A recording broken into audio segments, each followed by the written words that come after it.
नमस्कार, ये है देव पोएटिक आर्ट स्टूडियो। ये रश्मि रथी का चतुर्थ सर्ग है। महाभारत का एक ऐसा योद्धा जो दानवीर कहलाया। राधा माँ ने उसका पालन पोषण किया था, इसलिए उसे राधे भी कहा जाता है। कर्ण के साथ नियति ने सदैव ही छल किया था, लेकिन उसने कभी भी नियति को ऊंचा नहीं बल्कि कर्मों को ऊंचा माना था। कोई भी कर्ण के पास मांगने गया कभी खाली हाथ नहीं लौटा। लेकिन कर्ण का भाग्य तो देखो, सदैव नियति से ठोकरें खाता रहा, चाहे परशुराम का अभिशाप हो, चाहे शूद्र होने का कलंक। भले ही स्वार्थ के कारण ही सही, दुर्योधन ने उसे अपना मित्र मान करके मान सम्मान तो दिया था। अब की बार तो भाग्य ने कुछ अलग ही लिखा था कर्ण के लिए। जब रवि पूजन के बाद कर्ण ने आंखें खोली तो एक भिक्षु को सामने पाया, और इस भिक्षु ने मानो दान के रूप में कर्ण से उसका सर्वस्व ही मांग लिया था। ये खुद इंद्रदेव थे, जिन्होंने छल से कर्ण का कवच और कुंडल दान के रूप में मांग लिया था। कवच और कुंडल कोई बाह्य पहनने वाला वस्त्र नहीं था, बल्कि जन्म से ही कर्ण की त्वचा का एक भाग था। खुशी खुशी कर्ण ने लहू लुहान होते हुए इंद्र को कवच व कुंडल दान दे दिया। यह देख करके खुद इंद्रदेव भी उसकी दानवीरता के कायल हो जाते हैं। इस महान योद्धा की दानवीरता को दिखाता हुआ ये चतुर्थ सर्ग। आइए इसका पहला भाग पढ़ते हैं। प्रेम यज्ञ अति कठिन कुंड में कौन वीर बलि देगा, तन मन धन सर्वस्व होम कर अतुलनीय यश लेगा। हरि के सम्मुख भी न हार जिसकी निष्ठा ने मानी, धन्य धन्य राधे बंधुता के अद्भुत अभिमानी।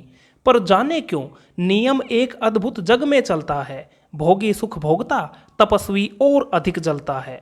हरियाली है जहाँ जलद भी उसी खंड के वासी, मरु की भूमि मगर रह जाती है प्यासी की प्यासी।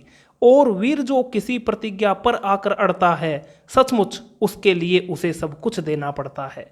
नहीं सदा भीसी का दौड़ती द्वार पाप का पाकर, दुख भोगता कभी पुण्य को भी मनुष्य अपनाकर।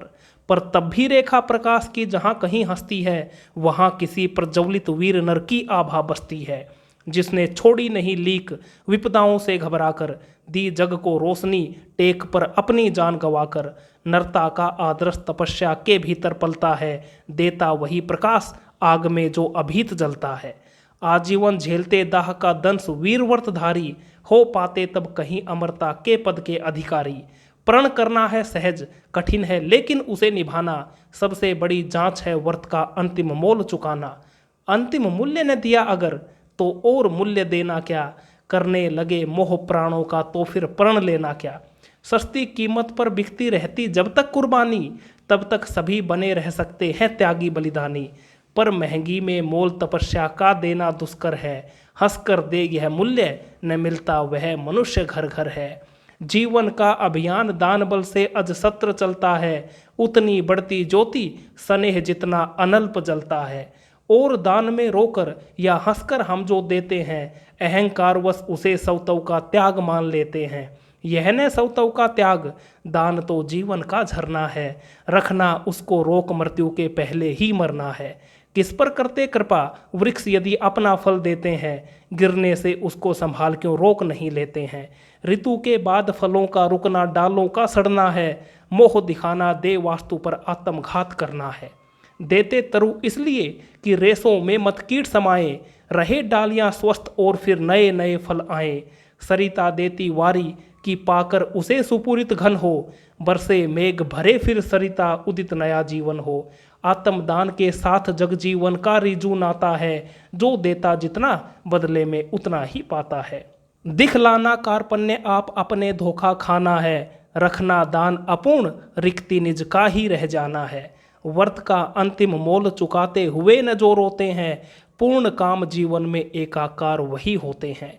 जो नर आत्मदान से अपना जीवन घट भरता है, वही मृत्यु के मुख में भी पड़कर न कभी मरता है। जहाँ कहीं है ज्योति जगत में, जहाँ कहीं उजियाला, वहाँ खड़ा है कोई अंतिम मोल चुकाने वाला। वर्त का अंतिम मोल राम ने दिया त्याग सीता को, जीवन की संगिनी प्राण की मणि को सुपुनीता को। दिया अस्थि देकर दधीचि ने, शिवी ने अंग कतर कर, हरिश्चंद्र ने कफन मांगते हुए सत्य पर अड़कर, ईसा ने संसार हेतु सूली पर प्राण गवाकर, अंतिम मूल्य दिया गांधी ने 3 गोलियां खाकर। सुन अंतिम ललकार मोल मांगते हुए जीवन की, सरमद ने हंसकर उतार दी त्वचा समूचे तन की। हंसकर लिया मरण होठों पर जीवन का व्रत पाला, अमर हुआ सुकरात जगत में पीकर विष का प्याला। मारकर भी मंसूर नियति की सह पाया ना ठिठोली, उत्तर में 100 बार चीख कर बोटी बोटी बोली। दान जगत का प्रकृत धर्म है, मनुज व्यर्थ डरता है, एक रोज तो हमें स्वयं सब कुछ देना पड़ता है। बचते वही समय पर जो सर्वस्व दान करते हैं, ऋतु का ज्ञान नहीं जिनको वे देकर भी मरते हैं, ऋतु का ज्ञान नहीं जिनको वे देकर भी मरते हैं। मिलते हैं अगले भाग में। धन्यवाद।